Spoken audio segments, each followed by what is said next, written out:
What's going on, guys? Welcome back to another video. Today we're up at Riders in Bridgewater, taking out the Ducati Multistrada V2s for 2025. This thing is going to set you back £16,400. We've got a new front end, we've got a revised chassis for increased agility, and we have got adjustable electronic suspension.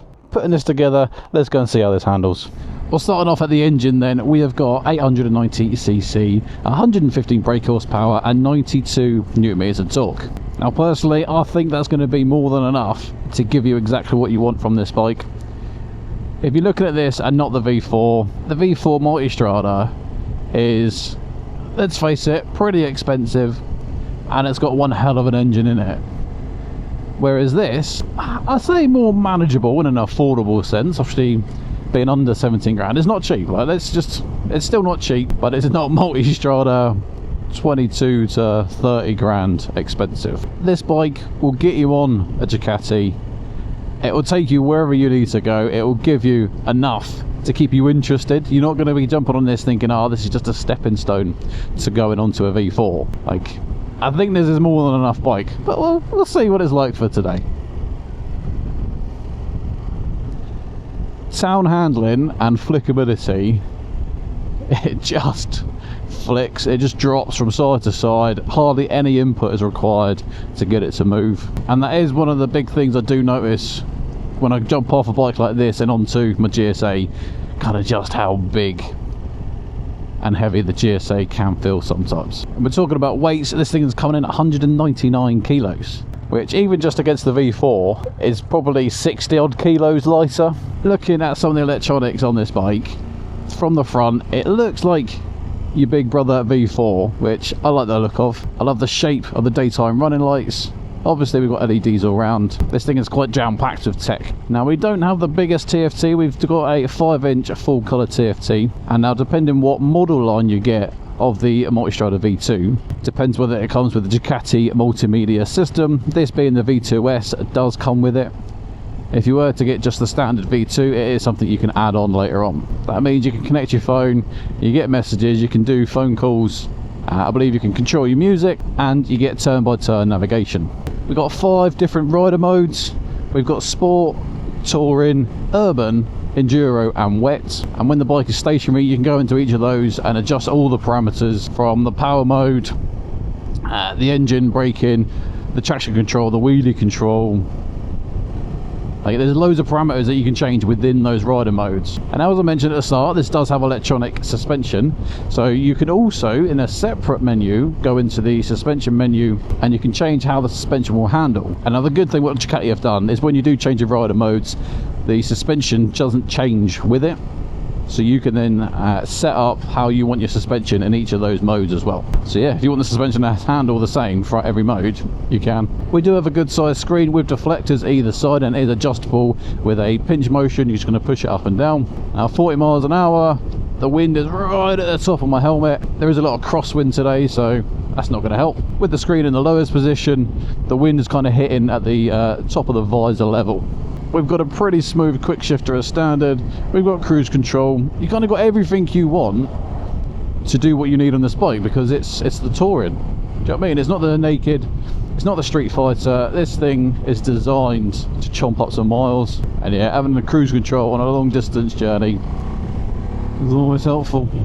Now, being the touring lineup, you can either purchase your side bags as a kind of added extra onto your V2s, or you can just get the V2s travel, which will come with it. Looking at the ergonomics then, we've got a really nice wide handlebar, which is obviously going to aid in helping with the agility and the steering. Pegs knee to hip ratio, we've got a kind of a nice bend, but the pegs aren't too high up, and a handlebar is a nice comfortable relaxed distance from the chest.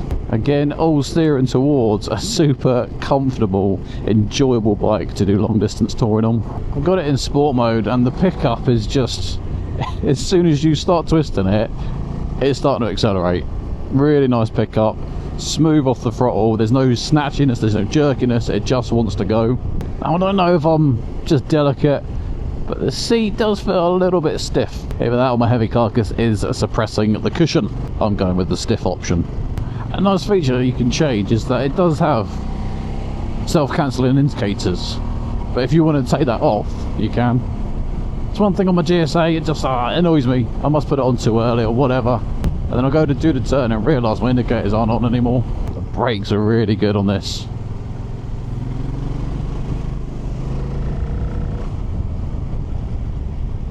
Even the back brake's decent, but yeah, most of my braking is done with the front.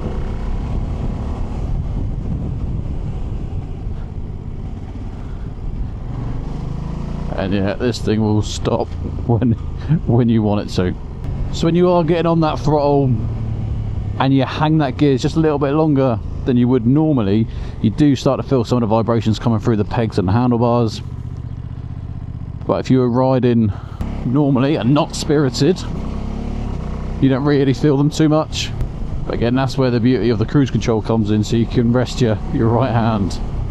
I think for me, the best two parts about this bike is the handling is so precise and it's just light and nimble, and it just goes exactly where you want it to. Oh, it's a left turn.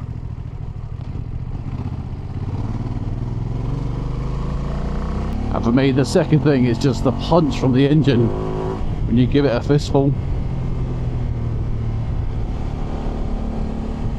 These type of roads are exactly what this bike was made for.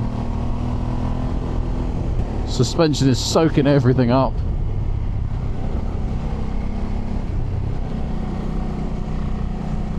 There's no pogoing, there's no harsh jolts going through my back. Very nice. Alright, let's pull over and have a little walk around. And here we go then, looking at this beast. Obviously, this is the green one. For me personally, I actually prefer the green over the Ducati red, but looking at the pricing, because that'll come into it, I said there were 3 different model lines. So you've got your standard V2, that's going to have your normal suspension, non-electric. V2s, which is going to have the upgraded suspension and the multimedia system in it. And then lastly, you've got the V2s Travel. Now I said there were 3 different model lines, and as always there are 3 different prices. So starting off at the base level then, so it's the V2. Now the V2 is going to come in at just shy £14,000. V2s, as we said, is going to be 16,400. And lastly then, the V2s Travel, that's going to give you the luggage, that's going to come in at £17,600. And then on top of that, if you do want this Ducati green instead of the Ducati red, then that's going to add another £400 to the total. So if you just want to get yourself on a Ducati, you want to do some travelling, you're not worried about electronic suspension, then you could just buy the standard one and get it in for under £14,000, add on some luggage and you're away. But yeah, if you want all singing, all dancing, fancy dancy travelling one, it's starting to creep up, isn't it? I find this is the problem when you start looking at models and then you start adding the extras and stuff, and you go for the V2 because you don't want to spend so much, then you add the extras and the travel, and you're like, well, I'm actually not too far away from like a base V4, and it's just a slippery slope from there. But personally, I think if you were to get this, you wouldn't be disappointed. It's definitely something that I think Zoe should test out. Now I'm 6'1", Zoe is 5'4", and this bike has got a few different seat height options available. Now as standard, the seat height can either be 830 to 850, and I say that because if you take this off, there's 2 slots at the front, depending on whether you put it on the low or the higher slot, it's between 830 and 850. Now if you're even taller and you want even more height, you can go up to 870mm with the tall seat on this.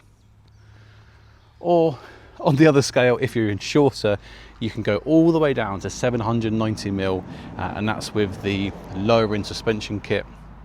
But you have to have the V2s for that. So again, it's going to start bumping up the price. I said the brakes are really nice and strong in this. That's because we've got dual 320mm discs at the front with Brembo calipers, and then at the rear we've got a 265 with Brembo as well. Overall, all the stopping power you're going to need. Styling then, I think they've done a really good job at kind of keeping this fairly compact. We do have a 19-litre fuel tank up there. It doesn't extend either side, left and right, too far. It just kind of gives you these nice curvatures for your legs to slot in. Silencer exhaust, they've tried to style it like it is. Hopefully you can see it on the camera. It's thin, but still, it's a stock exhaust. doesn't necessarily sound the absolute best. We've got grab handles, integrated luggage racks, and then at the front left hand side, just inside here, is a USB charging port. It's a bit fiddly to get to. USB's in there. You can obviously put a cable just outside and then close it down. It's nice to see they've got it on there, but it isn't the most user friendly to get to. Well, that's enough standing around for me. Let's jump back on the road, finish off the review. Tell you what, I feel like I'm starting to get a little soft spot for Ducati, because I absolutely love the Multistrada V4, and this is a fantastic bike. It's comfortable, it's got great handling, brakes are superb. Watch out for the sheep and the lamb down here just wandering the road. Now it does start to get on the pricier point. If you're going for the V2s Travel in the green, you're talking what, 18 grand. When you look at some of the other manufacturers, 18 grand is what the flagship top tier, whereas this isn't even the top tier. I asked myself the question, would I own one? And now I would if I absolutely couldn't afford a V4. But I think for potentially 18 grand, I reckon you can find a second-hand V4, not too old. But again, each to their own. With the low weight of this, under 200 kilos, and you can feel just how light it is. Like, this would be ideal for Zoe to have a touring bike, because something like the GSA is just too big for her. It is certainly a bike that I'm going to get her to test ride this summer, and we'll film it, we'll see what she thinks. And if you also want to come and test ride this or any of the Ducati range, because riders of Bridgewater pretty much have a demo bike for every line. I don't think I've seen so many demo bikes at one dealership. Their website is in the description box below, so thank you very much for them for letting me take this out. And I hope you guys have enjoyed it. If you have, give it a thumbs up. More importantly, subscribe to the channel. And drop me a comment. Where are you going to go touring this year? Anywhere in the UK, anywhere in Europe, let me know. Because I'm going to start doing my own trips. And I'm just curious where you guys are heading out to. Well guys, thank you very much. Nothing else to say, but until the next one, ride safe.